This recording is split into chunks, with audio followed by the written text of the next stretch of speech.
आप सभी को जय मसीह की प्रियो। क्या आपने कभी सोचा है क्या सच में परमेश्वर हमसे बात करते हैं? क्या आपने कभी परमेश्वर की आवाज सुनी है लेकिन पहचान नहीं पाए? क्या कभी आपके मन में अचानक कोई ऐसा विचार आया जैसे कोई अदृश्य शक्ति आपसे कुछ कह रही हो? तो आज का यह वीडियो आपके लिए है। बहुत से लोग सोचते हैं कि सिर्फ भविष्यद्वक्ता, पास्टर या कोई खास आत्मिक व्यक्ति ही परमेश्वर की आवाज सुन सकता है। लेकिन क्या आप जानते हैं, परमेश्वर हर इंसान से बात करते हैं, हर दिन, हर रात। पर समस्या यह है कि हम में से ज्यादातर लोग समझ ही नहीं पाते कि वो संदेश परमेश्वर की ओर से आया था, और इस कारण हम उस आशीष, चेतावनी या चमत्कार को खो बैठते हैं जो उसी संदेश में छुपा होता है। बाइबल हमें बताती है कि परमेश्वर कई माध्यमों से हमसे संवाद करते हैं, कभी प्रार्थना के दौरान, कभी पवित्र शास्त्र के वचनों से, कभी किसी स्वर्गदूत के जरिए और कभी प्रकृति के माध्यम से। लेकिन इन सब के बीच एक ऐसा रहस्यमय माध्यम है जिससे परमेश्वर ने हजारों सालों से इंसानों से बात की है और आज भी करते हैं, और यही माध्यम आज की इस वीडियो का मुख्य रहस्य है। प्रियो, आज हम जानने जा रहे हैं उस गहरे आध्यात्मिक रहस्य को जो बाइबल के एक विशेष वचन में छुपा है। एक ऐसा वचन जिसमें परमेश्वर स्वयं बताते हैं कि वो इंसानों से कैसे बात करते हैं। लेकिन हैरानी की बात यह है कि बहुत से लोग इस वचन को पढ़कर भी इसका अर्थ नहीं समझ पाते, और जो परमेश्वर उनसे कहना चाहते हैं उसे अनजाने में नजरअंदाज कर देते हैं। इसलिए प्यारे भाइयों और बहनों, वीडियो को अंत तक जरूर देखिए, क्योंकि आज के इस वीडियो में हम बाइबल के उस रहस्यमय वचन के अनुसार जानने वाले हैं कि परमेश्वर हमसे कैसे बात करते हैं।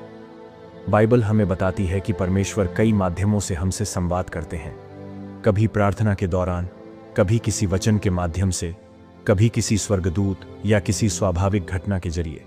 लेकिन इन सभी में से एक ऐसा माध्यम है जिसे परमेश्वर ने स्वयं मुख्य माध्यम कहा है, और वो माध्यम है सपना। जी हां प्रियो, एक ऐसा समय जब शरीर विश्राम में होता है लेकिन आत्मा जागती है, जब संसार की आवाजें शांत हो जाती हैं और परमेश्वर की आवाज धीरे धीरे आत्मा के भीतर गूंजने लगती है। जब हम सोते हैं तब हमारा मस्तिष्क चिंताओं से मुक्त होता है और हमारी चेतना एक ऐसे स्तर पर पहुंचती है जहां परमेश्वर के संदेश बिना किसी व्यवधान के आत्मा तक पहुंचते हैं। ये कोई रहस्यवाद नहीं है, ये बाइबल का सत्य है, और इसी सत्य को परमेश्वर ने स्वयं अपने मुख से कहा है। गिनती वचन 12 उसकी 6ठी आयत में परमेश्वर ने कहा है कि जब तुम में कोई भविष्यवक्ता हो तब मैं यहोवा दर्शन के द्वारा उससे प्रकट होऊंगा और स्वप्न के द्वारा उससे बातें करूंगा। ध्यान दीजिए, यह वचन किसी भविष्यवक्ता, प्रेरित या स्वर्गदूत का नहीं है, यह सीधे स्वयं यहोवा की घोषणा है। इसका अर्थ यह है कि जब कोई व्यक्ति पूरी तरह जागरूक नहीं होता, जब उसका मस्तिष्क शांत होता है, तब परमेश्वर उसे सबसे गहरे, सबसे शुद्ध रूप में अपना संदेश भेजते हैं। यहोवा ने यह बात तब कही थी जब मूसा, हारून और मरियम के बीच विवाद हुआ था। परमेश्वर ने साफ कहा था कि मेरा तरीका है सपना। मैं जब बात करता हूं तो रात को निद्रा में, स्वप्न में प्रकट होता हूं। अब आप सोचिए, जब परमेश्वर स्वयं कहें कि मैं स्वप्नों के द्वारा बातें करता हूं, तो क्या हम इस माध्यम को हल्के में ले सकते हैं? क्या हम अपने सपनों को यूं ही भूल सकते हैं? नहीं, क्योंकि अब यह साबित हो चुका है, सपना वो दरवाजा है जहां से परमेश्वर हमारी आत्मा को छूते हैं। प्रियो, कई बार हम पूछते हैं, प्रभु मेरी प्रार्थना का जवाब क्यों नहीं देते? प्रभु मेरी परेशानी जानते क्यों नहीं? प्रभु मुझे राह क्यों नहीं दिखाते? पर हम ये भूल जाते हैं कि रात को दिखा गया सपना शायद वही उत्तर था जिसे हम सुबह उठकर भुला चुके होते हैं।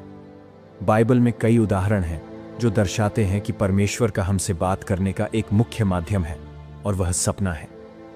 आपने कभी सोचा है कि अगर यूसुफ को सपना न आता कि मरियम का गर्भ पवित्र आत्मा से है, तो क्या वह यीशु के जन्म को स्वीकार करता? अगर उसे सपना न आता कि हेरोदेस बालक को मारना चाहता है, तो क्या वह उसे मिस्र ले जाता? प्रियो, यीशु का जन्म जिसका इंतजार सदियों से था, वो पूरा ही हुआ सपनों की चेतावनियों के कारण। अब सोचो, जब परमेश्वर अपने बेटे को बचाने के लिए सपनों का सहारा लेते हैं, तो आपके जीवन को बचाने के लिए क्यों नहीं करेंगे? हर बार परमेश्वर ने सपनों के माध्यम से एक नई योजना, नई दिशा और नई भविष्यवाणी दी है, लेकिन कई लोग इसे सिर्फ एक सपना समझकर भूल जाते हैं। इसी वजह जो चमत्कार उनके जीवन में लिखे होते हैं वो नहीं हो पाते और वो परमेश्वर के आशीष से वंचित रह जाते हैं। इसलिए प्रियों, हम आपको बताने वाले हैं कि परमेश्वर द्वारा आए हुए सपने किस तरह के होते हैं ताकि आप इसे पहचान सकें। तो प्रियों, हर सपना जो आता है वो परमेश्वर की ओर से नहीं होता।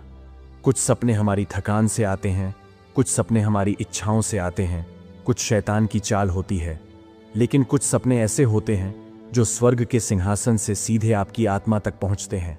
ये सपने अलग होते हैं। इनका एहसास, इनकी गहराई, इनकी छाप सब कुछ वैसा नहीं होता जैसा आमतौर पर होता है। जब परमेश्वर आपको सपना भेजते हैं तो उसमें कुछ ऐसा होता है जो भूलता नहीं है। परमेश्वर द्वारा आया सपना नींद के बाद भी जीवित रहता है। आप जाग चुके होते हैं, दिन शुरू हो चुका होता है, लेकिन वो सपना, वो एक दृश्य, वो एक आवाज आपके अंदर हर पल दोहराई जा रही होती है। अगर सपना केवल एक कल्पना होती है तो वो जागने के साथ ही मिट जाती है, लेकिन जो सपना आत्मा को छू जाए वो सिर्फ सपना नहीं होता, वो परमेश्वर का संदेश होता है। कई बार सपना बार बार आता है। परमेश्वर कभी कभी एक ही बात बार बार कहते हैं क्योंकि हम पहली बार में नहीं सुनते। अगर आपको एक सपना कई बार अलग अलग तरीकों से आता है तो समझ लीजिए परमेश्वर जोर देकर आपको कुछ सिखा रहे हैं। बाइबल में लिखा है, फिरौन को 2 बार एक ही अर्थ का सपना आया क्योंकि वह परमेश्वर की ओर से निश्चित था। प्रियो, परमेश्वर का सपना सामान्य नहीं होता। वो किसी फिल्म का सीन नहीं होता। वो चेतना के पर्दे पर अचानक प्रकट होने वाली एक ईश्वरीय रोशनी होती है। जब सपना बाइबल की किसी सच्चाई से मेल खाता हो, जैसे अगर सपना किसी चेतावनी के साथ आता है और बाद में वही बात आपके जीवन में घटने लगती है, तो वह परमेश्वर द्वारा आया हुआ सपना होता है। तो प्रियो, हमेशा ध्यान में रखिए, जब सपना पीछा न छोड़े, जब सपना आपको भीतर तक छू जाए, जब सपना आपको किसी निर्णय के लिए प्रेरित करे, जब सपना देखकर रोना आए या आत्मा कांपे, या जब सपना आपको परमेश्वर की ओर खींचे, तो उसे नजरअंदाज मत करना, क्योंकि यह परमेश्वर द्वारा आया हुआ सपना होता है। तो प्रियो, आज आपने सुना गिनती 12वें वचन 6 का वो दिव्य रहस्य जो यहोवा स्वयं प्रकट होकर कहता है, मैं स्वप्न के द्वारा बात करूंगा। अब आपको ये समझ आ चुका है कि जब आप सोते हैं तो स्वर्ग की एक खिड़की खुलती है जहां से परमेश्वर आपको पुकारते हैं। लेकिन दुख की बात यह है, बहुत से लोग इन सपनों को आम ख्वाब समझकर हर रोज नजरअंदाज कर देते हैं। वो नहीं जानते परमेश्वर उन्हें कुछ दिखा रहे हैं, उन्हें किसी खतरे से बचा रहे हैं या किसी चमत्कारी योजना के लिए तैयार कर रहे हैं। लेकिन जब आप सपनों को अनदेखा करते हैं तो केवल नींद नहीं टूटती, आपका भाग्य भी पीछे छूट जाता है। शायद आपके जीवन का सबसे बड़ा चमत्कार इन्हीं सपनों के भीतर छिपा हो। तो प्रियो, अब जब ये रहस्य आपके सामने है तो कृपया अपने सपनों को हल्के में मत लीजिए। हर सपना स्वर्ग से आया हुआ एक संकेत हो सकता है। हो सकता है आप जिस उत्तर की प्रार्थना कर रहे हैं वो उत्तर परमेश्वर ने सपने के रूप में भेज दिया हो। अब आगे क्या होगा वो इस पर निर्भर करता है कि आप उस सपने को गंभीरता से लेते हैं या नहीं। तो अगली बार जब आपकी आत्मा किसी स्वप्न से कांपे तो डरिए मत, भागिए मत, भूलिए मत। रुकिए, प्रार्थना कीजिए कि प्रभु मुझे इस सपने को पहचानने की बुद्धि दे। जब आप सपनों को समझना शुरू कर देते हैं तब आप परमेश्वर की योजना में चलना शुरू कर देते हैं।